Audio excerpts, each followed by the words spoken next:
ओम शांति।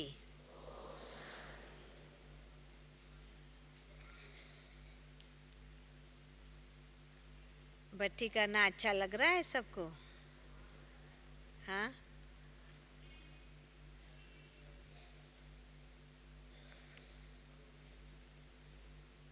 यहाँ शांतिवन बाबा के घर में आकर के बाबा हम सभी को माला माल बनाते हैं, है ना। आप देखो आपका खजाना कितना बढ़ गया है। हाँ, एक एक रतन कितने का है? हाँ, एक एक रतन लाखों रुपयों का है। और आपके पास कितने रतन इकट्ठे हो गए? हाँ, गिनती है कोई? अनगिनत अनगिनत रतन इकट्ठे हो गए हैं। और जिसके पास इतने रतन हो, जो आज बाबा ने मुरली में कहा कि बाबा हम बच्चों को पद्मा पदम भाग्यशाली बनाते हैं, है ना। तो जो पद्मा पदम भाग्यशाली हो उसके जीवन में कोई विघ्न होगा? होगा?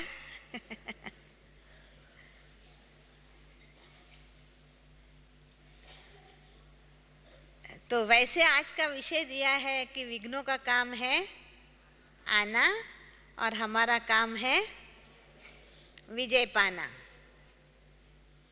विघ्न आना अच्छा कि नहीं अच्छा? क्या कहेंगे? जो कहते अच्छा हाथ ऊपर करे। अरे ये तो बहुत बड़ी बात है। हाँ, विघ्न आना अच्छा?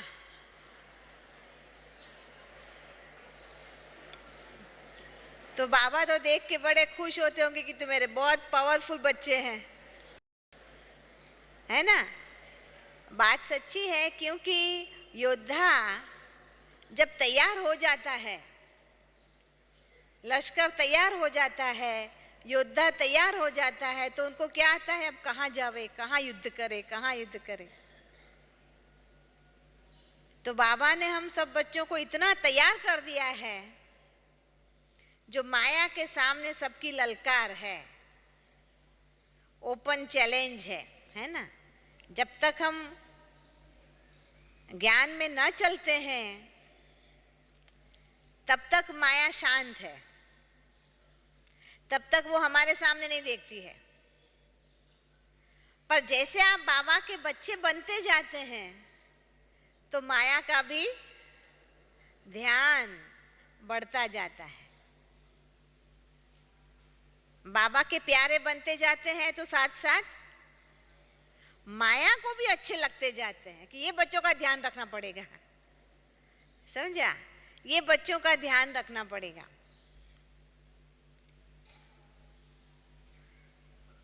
तो बाबा का बनने के बाद हम यही कहते हैं कि विघ्न आना, अर्थात बाबा कहते परीक्षा आना। वास्तव में विघ्न विघ्न नहीं है, परंतु क्या है? हमारी इस संगम युग के ब्राह्मण जीवन में परीक्षा है। हाँ, और जब परीक्षा होंगी तभी तो पास होंगे।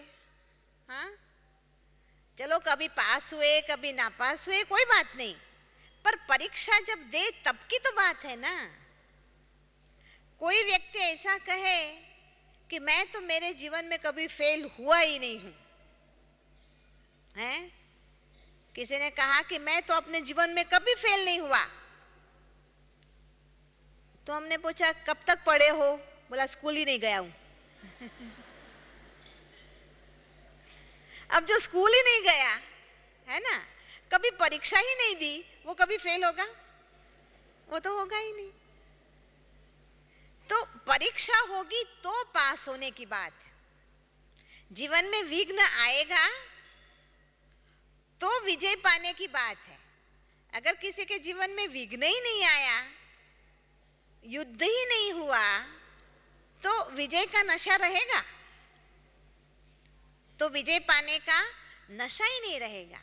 इसलिए बाबा ने कहा है कि विघ्नों का काम है आना और हमारा काम है विजय पाना। पर हमें ऐसा विजय पाना है जिसके लिए ही आप सबको पता है बाबा हमें कई बार मुरली में कहते हैं, जो शेष शैया पर सोए हुए विष्णु हैं, हाँ, बाबा कहते वो तुम्हारी यादगार है।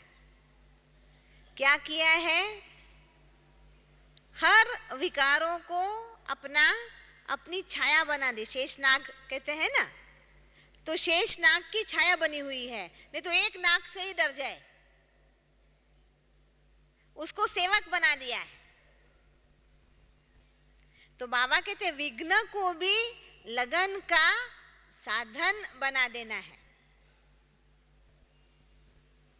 कोई भी विघ्न भी क्या बन जाए? लगन का साधन बन जाए। एक बार ऐसे हुआ कि एक संत, वो भी रोज उठ करके, सुबह सुबह उठ करके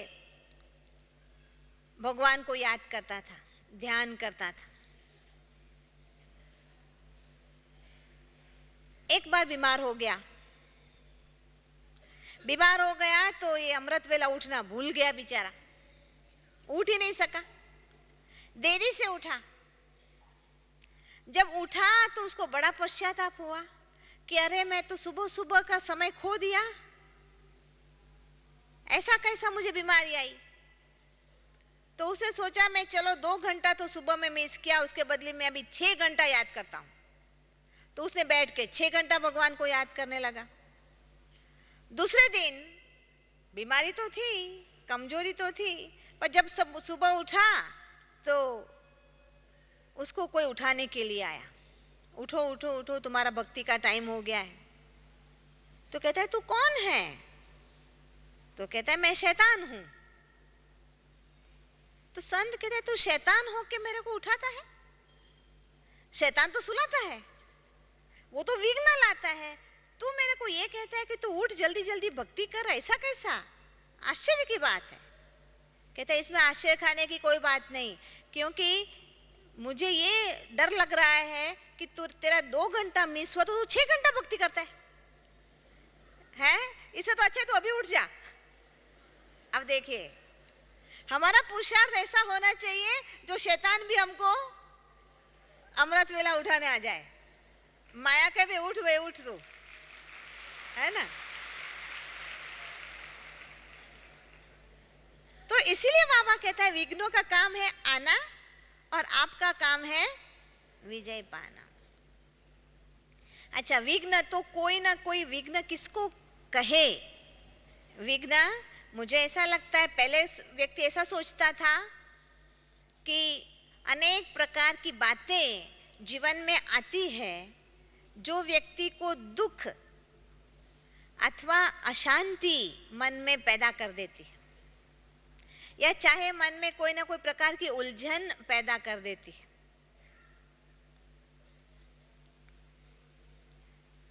तो विघ्न जीवन में आते अनेक प्रकार के हैं। समझो, कोई को तन का विघ्न होगा, बीमारी होंगी, तकलीफ होंगी, होता तो है। हमारी बाबा को जो बहुत प्यारी प्यारी है ऐसी बूढ़ी बूढ़ी माताएं, है ना, चल नहीं सकती, यहाँ से यहाँ जाने में 5 मिनट लगती है, बाबा बाबा बाबा करते चलेगी, है ना। चलो ऐसा कोई दुख दर्द तो होता है। कईयों का मन ऐसा है, मन भी विघ्न रूप बनता है, अपना मन अपने को अशांति देता है। कईयों का अपना स्वभाव ऐसा होता है, कितना भी अच्छा होगा ना पर उसको कभी संतुष्टता नहीं होगी। सब कुछ अच्छा होगा तो छोटे से छोटी बात को लेकर के वो अपने मन को नाराज कर ही देंगे। कई बार अपना स्वभाव विघ्न बन जाता है।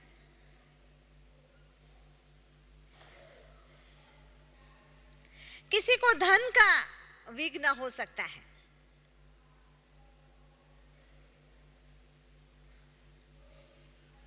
धन होना भी कई बार विघ्न रूप बनता है, धन नहीं होना तो हो सकता है ना। दुनिया में इसलिए कहते हैं कि धन भी माया है, क्यों? बाबा तो कहते धन तो माया नहीं हो सकती। माया कहाँ होती है? अपने मन में माया होती है। परंतु धन को इसलिए कहते हैं कि धन नहीं होता है तो व्यक्ति नाराज होता है, अपने आप को दुखी महसूस करता है। दुखी होता नहीं है परंतु दुखी महसूस करता है। इसलिए कहा जाता है कि आज व्यक्ति जितना अपना दुख से दुखी नहीं है उतना किससे है? किससे है माताएं? दूसरों के सुख से। ठीक बात बताई। जितना अपने दुख से दुखी नहीं है उतना दूसरों के सुख से दुखी हो जाते हैं। कहते हैं बहनों के घर में, भाई लोग ऐसा कहते हैं बहनों को ऐसा होता है, समझा? होता नहीं है ऐसा, पर कहते हैं घर में फ्रीज पुराना कब होता है? कब पुराना होता है? जब बाजू वाले के घर में नया आ जाता है, समझा? तो ये सब बातें मन की है। संबंधों का दुख हो सकता है और संबंधों के दुख में तो नोन है। नोन है, क्या नोन है? सास और बहू, उसका झगड़ा इतिहास में प्रख्यात है, पता नहीं क्यों।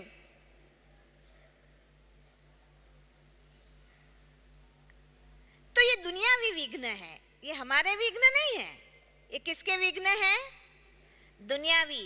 कोई भी ऐसा बाह्य रूप का जो विघ्न है वो मैं ऐसा समझती हूं वो लौकिक विघ्न है। वो दुनियावी विघ्न है, लौकिक विघ्न है। अगर विघ्न समझना हो तो किसको विघ्न समझा जाए? ये हमारे आध्यात्मिक जीवन में बाबा जो कहते हैं मुझे निरंतर याद करो, उसमें बाबा जो कहते हैं कि संपूर्ण श्रीमत का पालन करो,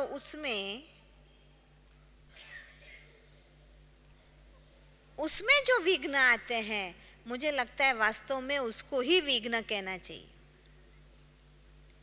बाकी कोई विघ्न नहीं है, वो तो और ही लगन को बढ़ाने का साधन है।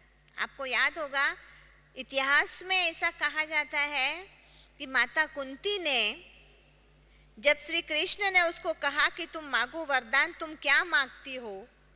तो माता कुंती ने कहा कि प्रभु मेरे को निरंतर दुख दीजिए। उसने क्या मांगा था? मुझे निरंतर दुख दीजिए। क्यों? क्योंकि दुख में सुमिरन सब करे, सुख में करे ना कोई, ऐसा था उनको। ओम शांति।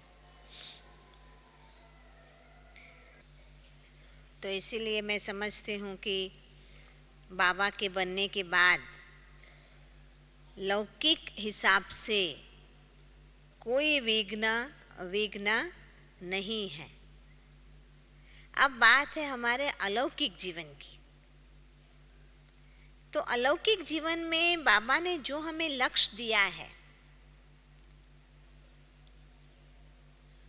बाबा ने जो हमें कम से कम पुरुषार्थ के लिए जो इशारा दिया है ना, जिसको ब्राह्मण कहते हैं, जिसको ब्रह्मा कुमार कुमारी कहते हैं, उसके लिए बाबा हमारे प्रति, समझो माताओं के प्रति जो श्रीमत देते हैं उसका पालन हम कहाँ तक कर सकते हैं, और अगर नहीं कर सकते हैं तो क्या विघ्न है जो नहीं कर सकते हैं, वो उसको हम कहेंगे विघ्न।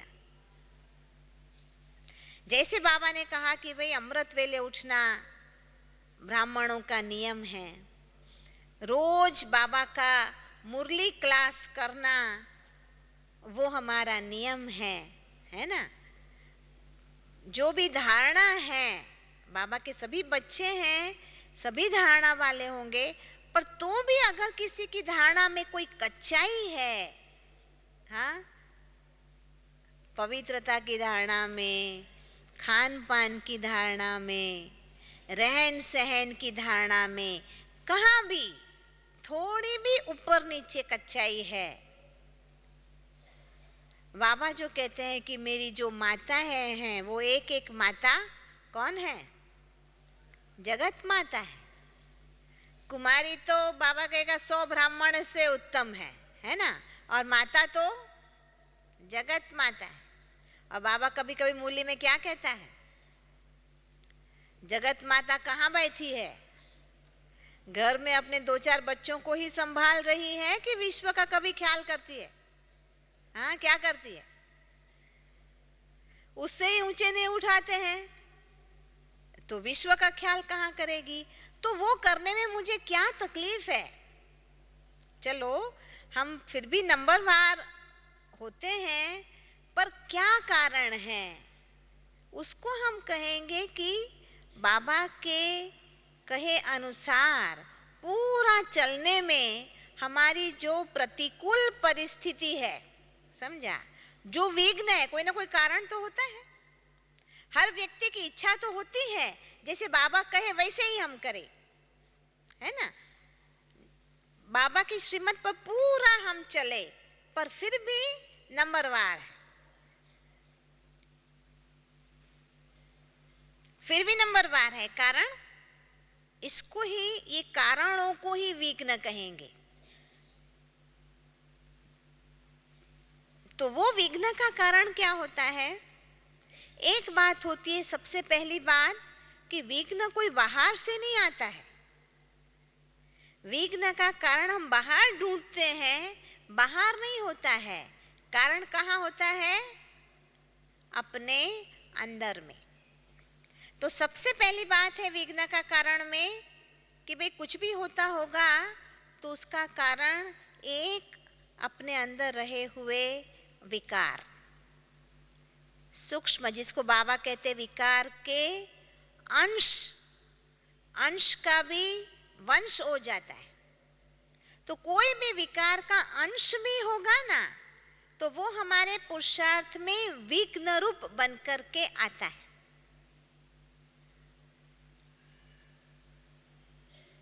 काम, क्रोध, लोभ, मोह, अहंकार, ईर्ष्या, द्वेष, वैर, ये बोलने में तो लगता है कि बड़े मोटे रूप से हैं, पर इसका सूक्ष्म भी अपने अंदर होगा तो वो जीवन में एक विघ्न बन करके आता है।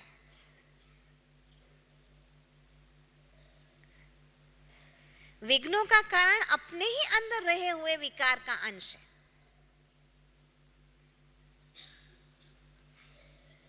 जैसे किसी को गुस्सा बहुत आता है, किसी को बच्चों के पर मोह बहुत होता है, हाँ, तो मोह की तो बात कितनी वंडरफुल है माताओं की। कोई भी माँ विशेष होती है, समझा। माँ हमेशा विशेष है। क्या करेगी? बच्चों को मारेगी भी खुद और रोएगी भी खुद। वंडरफुल है सच्ची बात है। हमारी भी लौकिक माँ बोलेगी, हमने बोला माँ तो माँ है और कुमारी तो कुमारी है। भाई जितना प्यार माँ को बच्चों के प्रति आएगा उतना बच्चों को तो माँ के प्रति नहीं आएगा ना। तो माँ है, परंतु अब बाबा के बच्चे बनने के बाद, क्योंकि बाबा ने आपको भी क्या बना दिया? बच्चे बना दिया, है ना। माँ अगर बनना है तो जगत माता बनो, नहीं तो बाबा की बच्चियां, है ना। क्या बनना पसंद है? दोनों पसंद करना पड़ेगा ना भाई। बाबा की बच्चियां भी और साथ साथ जगत माता भी।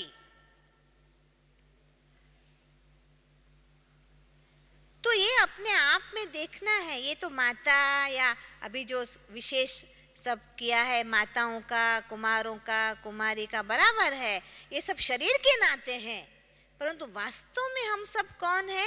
आत्माएं हैं।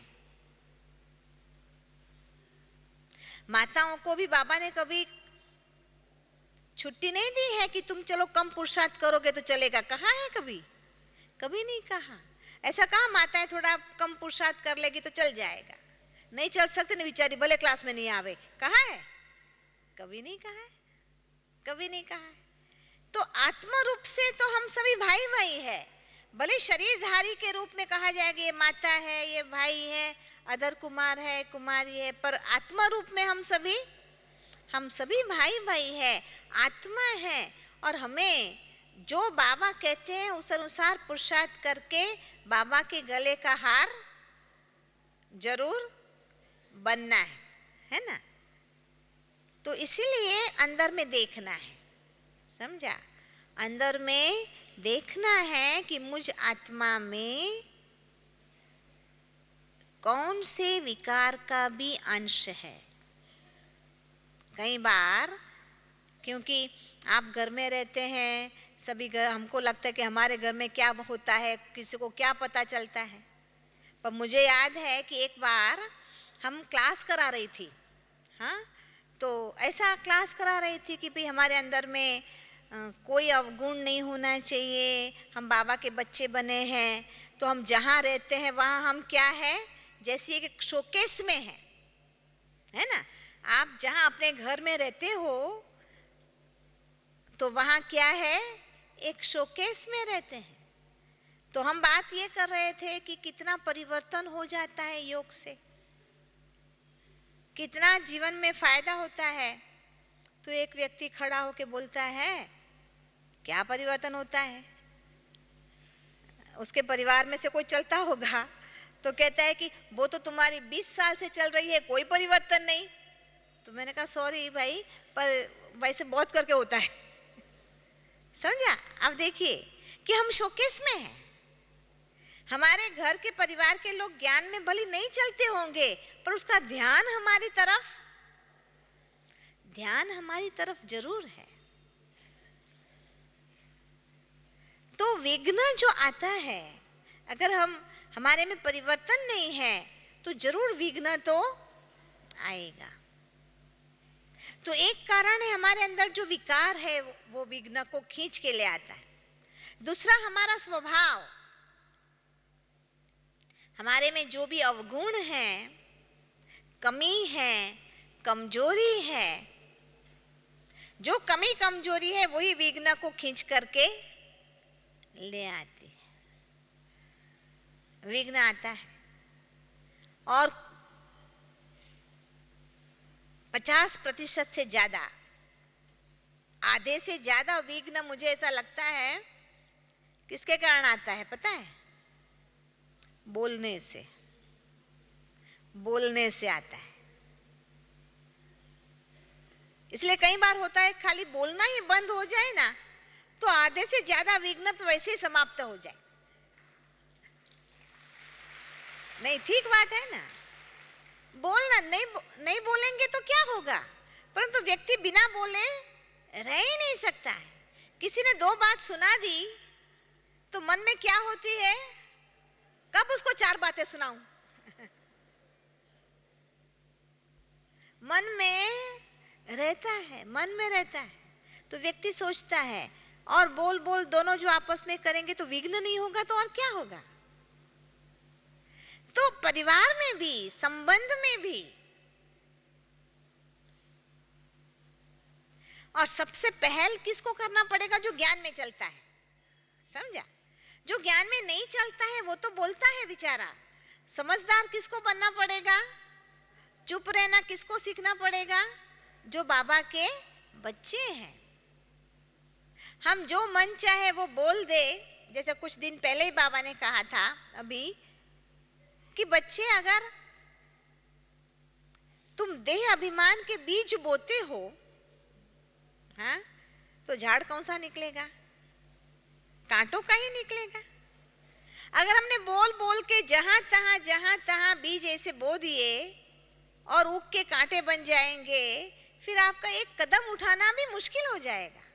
जहां जाओगे वहां कांटा चुभेगा, है ना।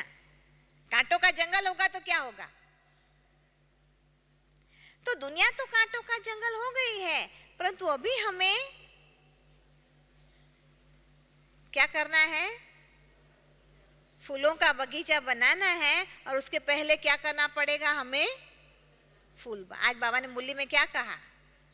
मैं खुशबूदार फूल हूं, अपने आप को देखना है। मैं खुशबूदार फूल हूँ। खुशबूदार अर्थात जिसकी खुशबू आती है, जो फूल है ना। फूल का क्या होता है, छोटे बच्चों को भी पता चलता है फूल क्या होता है। हाँ, एक बार हम लोगों ने ऐसी छोटे बच्चों का ही सेमिनार रखा था, तो हमने विषय तो ऐसा देखने में बड़ा डिफिकल्ट लगता था, मुश्किल लगता था, जीवन बाग के फूल और कांटे। बच्चे क्या समझेंगे, पर बच्चे तो बहुत अच्छा समझते हैं। उनको पूछा कि कांटा क्या होता है, कहते चुभता है, दुख देता है। तुमको क्या चुभता है घर में, कहता जो पापा मम्मी गुस्सा करते हैं। सीधी सादी बात है। आपस में जो लड़ते हैं वो आपस में लड़ते हैं, और कांटा किसको चुभता है, बच्चे को। दुख किसको होता है, बच्चे। अब देखिए, अगर हमारा स्वभाव अच्छा है तो हमारा व्यवहार स्वभाव के अनुसार व्यवहार होता है और वो फूल का काम करता है। और बाबा कहते खुशबूदार फूल बनो। पहले फूल और फिर धीरे धीरे उसमें खुशबू मिलाते जाना है। तो खुशबूदार फूल अर्थात कि हम अपने व्यवहार के अंदर ऐसे बने, हमारा व्यवहार ऐसा हो। बाबा हमें तो रोज रोज मूल्य में सिखाते हैं कि आपके पास जो आए उसको कुछ मिले, आपके पास जो आए उसको कुछ मिले, तो खुशबू फैलेगी। आपके पास आना, आपके घर में आना, आपको रास्ते में मिलना कोई पसंद करेगा, नहीं तो क्या होता है, दूर से ही नमस्कार। भाई इसके तो नजदीक जाना भी मुसीबत है ना। पता नहीं क्या करेंगे, क्या बोलेंगे, कैसा व्यवहार करेंगे, पता नहीं। तो अपना स्वभाव, एक अंदर में विकार, एक अवगुण, अपना स्वभाव, ये जीवन में विघ्न बनता है। और चौथी बात है भाई कि ये हमारे किए हुए कर्म है ना, क्या विघ्न बनता है। हमने जो भी आज से, अभी से पहले जो भी कर्म किया है, अगर वो पुण्य कर्म नहीं है, अगर वो हमारे स्वभाव के, हमारे संस्कार के वश हमने कर्म किया है इस जन्म में और अनेक जन्मों में, उसका जो हिसाब किताब बाकी है वो कौन चुकतू करेगा, वो हमें ही चुकतू करना होगा। तो वो चुकतू करने के लिए जो जो बातें हमारे जीवन में आती है वो भी एक विघ्न का रूप बनती है। वो तो आएगा। बाबा ने क्या कहा, विघ्न तो आएंगे। बाबा ने कभी मूल्य में नहीं कहा कि अब दुख सब दूर हो जाएंगे। क्या कहा, दुख तो आएंगे, कहता है और ही बढ़ेंगे। दुख तो आएंगे पर और ही बढ़ेंगे, ऐसा कह दिया है। परंतु हमें उसकी कोई परवाह नहीं है। क्यों? क्योंकि बाबा हमारे साथ है। इसलिए वो गीत कहते हैं, जिसका साथी है भगवान उसको क्या कहते हैं, उसको क्या करेगा आंधी और तूफान। तो विघ्नों को दूर करने के लिए जो बाबा ने हमें युक्ति दी है,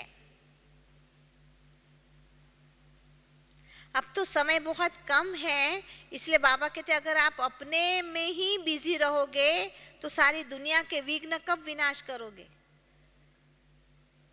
एक व्यक्ति की बात नहीं है, परंतु अब सारे विश्व की सभी आत्माओं की बात है। सभी आत्माएं तमो प्रधान बन गए हैं, सभी आत्माओं का स्वभाव संस्कार ऐसा हो चुका है, इसलिए सारे विश्व में विघ्न आ रहे हैं। आप देखिए, प्रकृति की तरफ से भी, प्रकृति जो हमारी सेवा में वास्तव में है, 5 तत्व हम आत्मा की सेवा में होने चाहिए, पर आज क्या हो गया है, वो भी एक विघ्न का रूप बन जाते हैं। तो ऐसे समय में बाबा कहते हैं कि तुम बच्चे ही, तुम बच्चों का ये पाठ है तुम बच्चों की ये जिम्मेदारी है कि तुम्हें स्वयं के जीवन से विघ्नों का विनाश करना है और साथ साथ सारे विश्व से विघ्नों को खत्म करना है। तो उसके लिए बाबा कहते हैं कि हमें सबसे पहली एक बात ये है, जो हमने विकर्म किए हुए हैं पिछले जन्मों में, हमारा जो भी हिसाब किताब बाकी हुआ है, उन सब से अगर मुक्ति चाहिए तो उसका क्या उपाय है? एक ही उपाय है। क्या उपाय है? बाबा की याद। और बाबा कहते हैं कि बहनें, माताएं तो बहुत सहजता से बाबा को निरंतर याद कर सकती है। बार बार अपने मन में यही बात सोचते रहना है, पर याद करने की विधि जो है, विधि क्या करनी है? विधि यथार्थ करनी है। क्या विधि है? स्वयं को आत्मा निश्चय करना है, स्वयं को आत्मा समझ करके बाबा को याद करने का अभ्यास करना है। तो बाबा कहते हैं माताओं के लिए तो बड़ा इजी है, घर में ही रहती है, उसको क्या तकलीफ है ना? कार्य करते करते, जैसे कल भी बताया था कि कर्म करते करते, कार्य करते करते बाबा की याद हो, सतत बाबा की याद का अभ्यास होना चाहिए। अभी तो और कुछ भी नहीं, तेरी मेरी नहीं। बाबा मुरली में क्या कहते? जरमुई जंगमुई, पता है? जर अर्थात वो जरो लगती है ना गाय भैंस को, नहीं तो वो एक आध मर गई तो उसका पेपर में आता है क्या? और जंग में अर्थात युद्ध में कोई मर गया तो माताओं की बातें यहां से यहां तक होती है, समझा? बातें इतनी जबरदस्त बातें करती है, बात मत पूछो। इसका क्या हुआ, उसका क्या हुआ, फलाने का क्या हुआ, और लंबा चौड़ा परिवार होगा, बेटे का बेटा पता नहीं क्या होगा, समझा? तो बाबा कहते हैं कि जब ऐसी बातों में होंगे तो बाबा याद नहीं हो सकता है, तो अभ्यास करना होगा। इसलिए बाबा कहते हैं कि चलो माताएं तो है, पर आत्मा सबसे पहले है। अब ये चांस कल्प में एक बार मिलता है, कल्प में एक बार ये चांस मिलता है कि स्वयं भगवान हमें मिलने आए हैं। जो गायन कल आपको बताया था कि हम ही गोपी वल्लभ की गोप गोपियां हैं, है ना? गोप गोपियों का गायन क्या है कि वो सुध बुध भूल जाती थी। गोपियां केवल कुमारियों को नहीं बताया है, गृहस्थी माताओं को भी गोपी बताई है, समझा? सबको बताया है, परंतु इतना लवलीन हो जाती थी।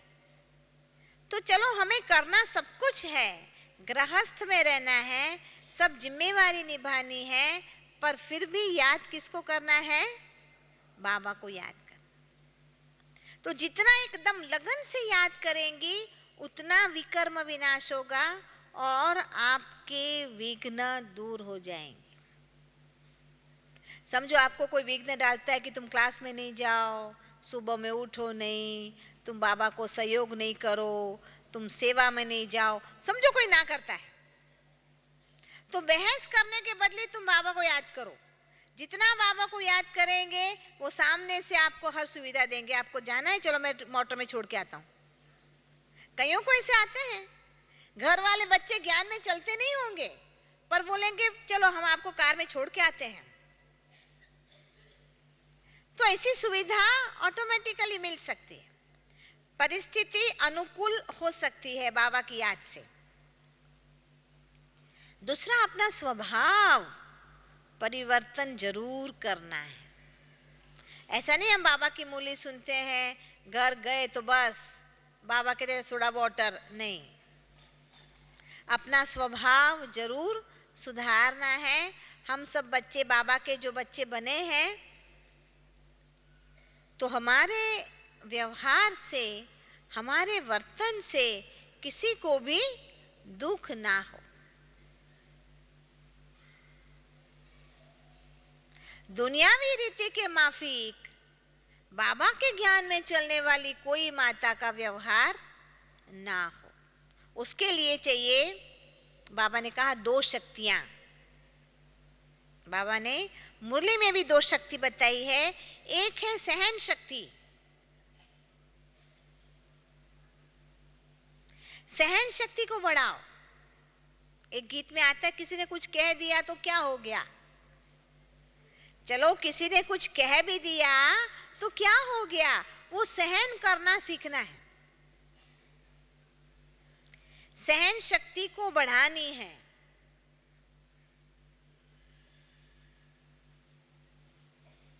और साथ साथ बाबा ने दूसरी शक्ति जो बताई, वो क्या बताई, समाने की शक्ति। एक सहन शक्ति को बढ़ाओ और दूसरा समाने की शक्ति को बढ़ाओ। क्या समाना होता है, चलो किसी की कमी है, कमजोरी है, कोई थोड़ा काम घर में करता है, नहीं करता है, समाओ। जितनी समाने की शक्ति बढ़ेगी, जितनी सहन शक्ति बढ़ेगी, उतना आप विघ्नों को दूर कर सकते हैं।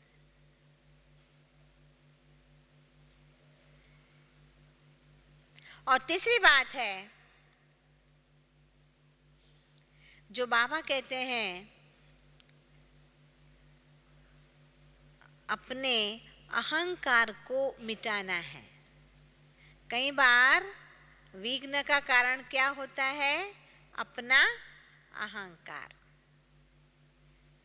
परिवार में, घर में, मित्र संबंधी में, सब में ऐसा होता है। कोई खास कारण नहीं होता है, परंतु अहम, एक होता है अहम, एक होता है वहम। बाबा ने कहा 2 बातों को निकालो, अहम और वहम। दूर कोई 2 व्यक्ति बात करते होंगे तो मन में सोचते मेरी बात करते होंगे, है ना, मेरी बात करते होंगे, सोच सोच करके विघ्नों को खड़ा कर देते हैं। तो बाबा कहते हैं अहम और वहम 2 बातों को नष्ट करना है। और फिर दूसरी एक युक्ति है, विधि है,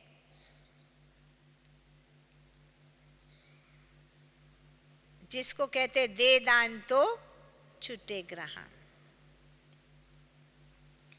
किसी भी विघ्न को दूर करने का बाबा ने मुरली में भी बताया है कि विघ्न को दूर करने के लिए विघ्न का चिंतन नहीं करना है। जब तक आप विघ्न के बारे में सोचेंगे तब तक उसका उपाय आपको नहीं मिलेगा। तो बाबा ने कहा है, जैसे लौकिक में आप देखिए कितनी विचित्र बात देखने में लगती है। ये कहते दे दान तो छूटे ग्रहण। प्रैक्टिकल में लोग ऐसा करते हैं कि जब ग्रहण लगता है ऊपर, है ना, चंद्र ग्रहण लगता है या सूर्य ग्रहण लगता है, तो क्या करते हैं, नीचे दान पुण्य करते हैं। अब कितनी सोचने की बात होती है कि नीचे दान पुण्य करने से ऊपर ग्रहण छूटेगा, कितनी बड़ी बात है। हाँ, पर मानते हैं क्यों, क्योंकि वृत्ति की बात है। यहाँ छूटा ना, यहाँ आपसे, आप जिसका भी दान, अन्न का दान किया तो अन्न छूटा ना, धन का दान किया धन छूटा ना, तो उसी प्रकार ग्रहण भी छूटता है। ये वृत्ति की बात कहते हैं। तो बाबा भी कहते हैं, और दुनिया में नहीं, कोई बरसात नहीं पड़ती है तो यज्ञ करते हैं, दान पुण्य करते हैं, शायद वो करने से ग्रहण छूट जाएगा। तो बात होती है वृत्ति की, सबसे बड़ी बात होती है मन की, वृत्ति की। उसको अगर सात्विक बनाएंगे, उसको अगर अच्छी बनाएंगे, प्योर, पवित्र बनाएंगे, तो जितना जितना हमारा आंतरिक पवित्रता बढ़ती जाती है, हमारी वृत्ति प्योर होती जाती है उतना विघ्न दूर होते जाएंगे, विघ्नों को सहज रूप से पार कर सकते हैं। विघ्न आने का कारण मनुष्य की वृत्ति है। इसलिए हम तो दुनिया वालों को भी कहते हैं कि जितना जितना आज तमो प्रधानता बढ़ती जा रही है ना, व्यक्ति भले अपने किसी कोने में जाके कोई पाप कर्म करता होगा, परंतु वो एक सामूहिक रूप के विघ्नों को आमंत्रित करता है। पूछते ना श्लोक के इतना प्राकृतिक आपदाएं क्यों होती है, भूकंप क्यों होता है, इतना पानी सुनामी क्यों हुआ, इतनी बारिश क्यों गिरी, इतना नुकसान क्यों हुआ, आखिर किस लिए, क्यों? तो इसका कारण क्या होता है? मनुष्य की वृत्ति। तो हमारी बाबा कहते हैं कि जैसे हमको बाबा कहते हैं ना, तुम्हारे जागने से जगत जागेगा और तुम्हारे सोने से जगत सो जाता है। तुम आत्माएं तमो प्रधान बनी तो सारी दुनिया तमो प्रधान बन गई, और अब हमको क्या करना है? हम सतो प्रधान बनेंगे तो सारी दुनिया सतो प्रधान बन जाएगी। तो प्रकृति को भी, प्रकृति के विघ्नों को हटाने के लिए भी क्या करना है? हमें पावन बनना है। समझा? हमें पावन बनना है, मन को पवित्र बनाना है। एक बार एक छोटी सी कहानी है। एक बार एक गुरु और शिष्य दोनों कथा कीर्तन वार्ता करते करते एक गांव से दूसरे गांव में, दूसरे से तीसरे गांव में जाते थे, और उनका नियम था कि किसी से कुछ भी लेना नहीं। हाँ, साधु संत जैसे कुछ भी इकट्ठा नहीं करते हैं, अपने पास कुछ रखते नहीं हैं। तो नियम था साधु का। तो चलते चलते शिष्य को किसी ने कुछ दिया, थोड़ा पैसा दिया, तो उसने अपने गुरु को बताया नहीं, पर छिपा के रख लिया, भी कुछ काम आएगा, 20-15 रुपया काम आएगा, रख लिया। फिर वो लोग जा रहे थे, बीच में नदी आई, तो गुरु ने बोला कि हमको तो भाई उस पार जाना है, तू ले जा। नाविक कहता है लाओ पैसा। हम तो साधु लोग हैं, हमारे पास पैसा कहाँ से आएगा? तो वो नाविक कहते हैं कि नहीं, मेरा भी तो पेट है, तुम भले साधु हो, तुमको तो कोई देगा, मेरे को थोड़ी देगा, मेरे को तो पैसा चाहिए तभी ले जाऊंगा, नहीं तो नहीं ले जाऊंगा। बहुत रिक्वेस्ट किया, वो तो माना ही नहीं। धीरे से शिष्य ने गुरुजी से बोला कि गुरुजी मेरे पास है, वो 10 रुपया मांगते, मेरे पास 10 रुपया है, किसी ने दिया था, मैंने रखा है, दे दूं? दे दूं। दे दिया और उसने पार कर लिया। फिर शिष्य गुरुजी से पूछता है, गुरुजी आपने तो मना किया था, हैं? तो अगर नहीं होता तो हम पार ही नहीं होते। गुरु कहते हैं बेटा, तेरे पास जब तक था ना तब तक उसने मना किया, जब तो उसने तुमने छोड़ा ना तो वो पार ले गया। समझा? वो 10 रुपया जब छोड़ा तब पार गया। तो हमारा भी क्या है कि जब तक हम छोड़ते नहीं है ना तब तक पाते नहीं है। समझा? इसलिए बाबा ने कहा है सुदामा का मिसाल, जबरदस्ती छुड़ाते हैं। बाबा जैसे सुदामा को जबरदस्ती खींच के लिया ना, तांदूर की पोटली थी पर क्या करना पड़ा? खींच के लेना पड़ा। तो बाबा को भी मैं बार बार समझाना पड़ता है, दे दान तो छूटे ग्रहण। तो जितना जितना जो भी मुसीबत आती है, अगर लगती है, आती नहीं है, आती है तो हमारी लगन को बढ़ाने के लिए हमेशा आती है। ऐसी बहुत एग्जाम्पल भक्ति में भी आपने बहुत सुना होगा।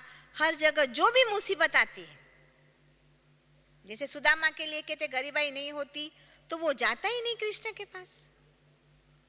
तो हमारे जीवन में कोई भी तकलीफ आती है तो तकलीफ को कभी तकलीफ समझनी नहीं है, क्योंकि बाबा हमें मदद करने के लिए ही तकलीफ को पैदा करता है।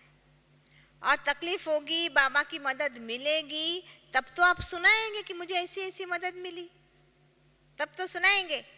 तो इसीलिए इस बात के लिए तैयार रहना है। पर बाबा मदद कब करता है, ये भी है नियम।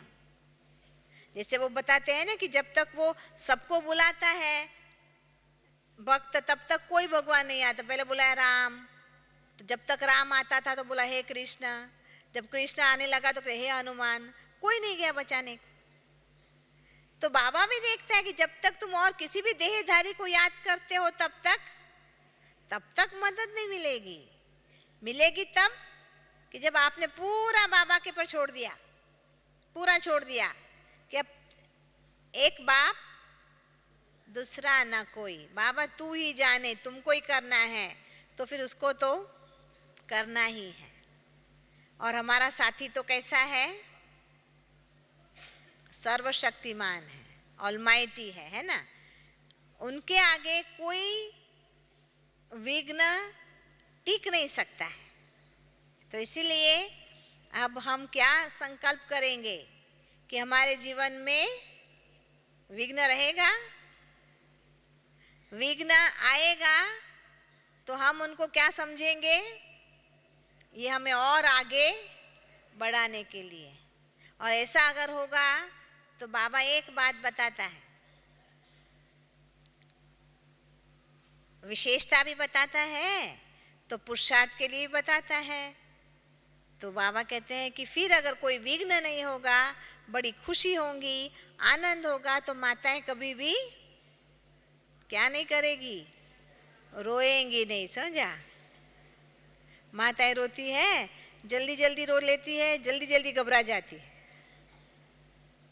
तो क्या करेंगे, कभी भी पक्का कि थोड़ा थोड़ा रोना है। हाँ, जिसको रोने में बहुत मजा आता है किसी को मजा, कईयों को बहुत मजा आता है शायद। तो बाबा कहते हैं कि ना कभी विघ्न आएंगे हमारे जीवन में, तो नहीं आएंगे, हम विघ्न समझेंगे नहीं, परंतु अपने आप को ऐसा तैयार करना है कि हम तो क्या करेंगे, सारे विश्व से विघ्नों को समाप्त करेंगे। अगर आपको आपके जीवन में कोई विघ्न नहीं लगेगा तो आप औरों को भी कहेंगे इसमें क्या हो गया, चलो इसमें क्या, ऐसा तो होता रहता है। बाबा की लगन से सभी विघ्न ऑटोमेटिकली समाप्त हो ही जाएंगे। तो अपना अनुभव जितना होगा उतना हम दूसरों को भी तैयार कर सकेंगे। तो इसलिए अभी से सभी माताएं क्या बन जाएगी, अनुभवी मूर्त, है ना, अनुभवी मूर्त, एग्जाम्पल मूर्त, और सभी को साथ ले जाने वाली जगत माता, है ना। तो इसलिए ये बहुत अच्छा हमें चांस मिला है संगम युग के अंदर। बाबा ने ही हमको ऊंचा उठाया है ना। जैसे दादी हमारी सुनाती है, बड़ी अच्छी बात सुनाती है हमेशा सबको, क्योंकि हमारी संस्था का नाम क्या है, ब्रह्मा कुमारीज। लोग क्या समझते हैं कि ये तो बहनों की संस्था है, माताओं की संस्था है, ऐसा समझते हैं ना। तो भाइयों को लगता है कि भाई ऐसा कैसा है। तो दादी हमारी बड़ी खुशी से और रमूज में कहती है कि भाई वो तो वही ठीक है, सब कार्य माताओं से ही होता है। तो दादी बड़ा अच्छा सुनाती है। दादी जी कहती है कि देखो भाई, भले दुनिया में पढ़ाई तो भाई लोग बहुत अच्छी कर लेते हैं, परंतु विद्या की देवी किसको कहते हैं? हाँ, कमाते तो भाई लोग बहुत है, पर मांगते किससे हैं? लक्ष्मी जी से मांगते हैं, है ना। शक्तिशाली तो पुरुष कहे जाते हैं, पर शक्ति मांगते किससे हैं? हाँ, माँ दुर्गा से मांगते हैं, सर्व इच्छाएं पूरी करने के लिए माँ अम्बा को याद करते हैं। तो ये तो भगवान ने अपनी व्यवस्था बहनों को ही सौंप रखी है, समझा? तो इसीलिए अब फिर से बाबा ने हम सभी को ऐसी जगत माताएं बनाई हैं। तो विश्व की व्यवस्था के लिए अपने को तैयार करना है। घर की व्यवस्था तो अच्छी करनी ही है, पर साथ साथ क्या करना है?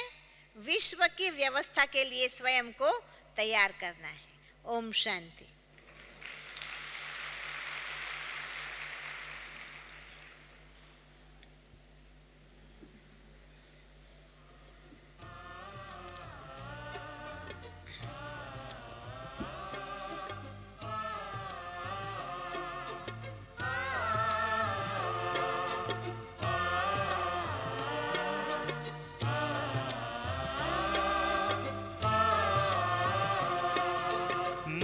इसी धुन का है बसेरा, मैं बाबा का, बाबा मेरा।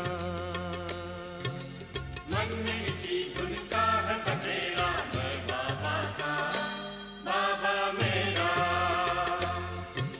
सुख शांति का मर्म सुनहरा, मैं बाबा का, बाबा मेरा। मन में इसी धुन का है बसेरा, मैं बाबा का, बाबा मेरा। मन में इसी धुन का है बसेरा, मैं बाबा का, बाबा मेरा।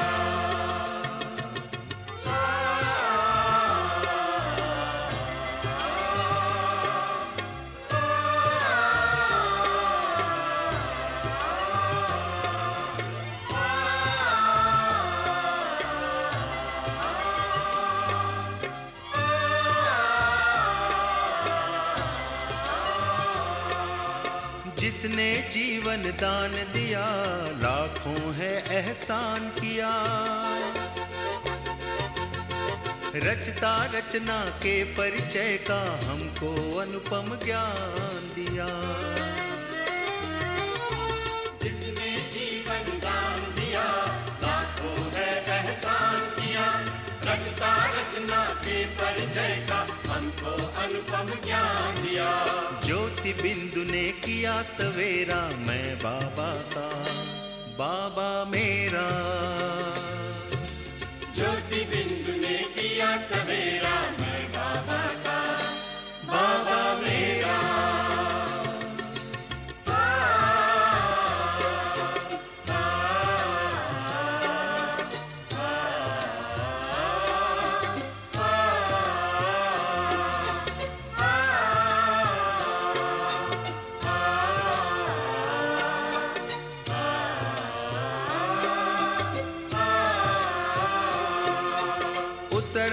कर स्वर्णिम किरणें लगी हैं गम का तम हरने। प्रेम का परमानंद लिए है लगी भुवन पावन करने। उतर उतर कर स्वर्णिम किरणें लगी है गम का तम हरने। प्रेम का परमानंद लिए है लगी भुवन पावन करने। गगन पथ में फूल बिखेरा, मैं बाबा का, बाबा मेरा। गगन में पथ में फूल बिखेरा, मैं बाबा का, बाबा मेरा।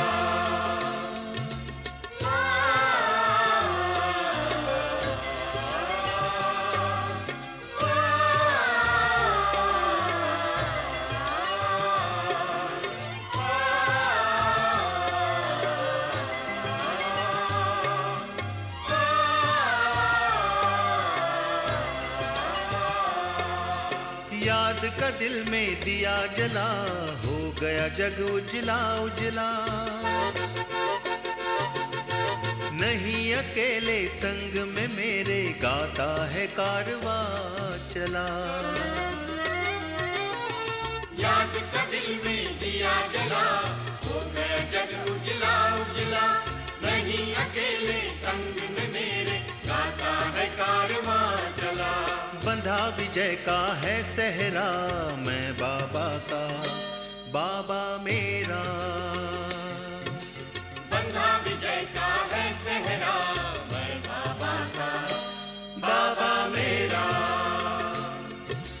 सुख शांति का मर्म सुनहरा मैं बाबा का, बाबा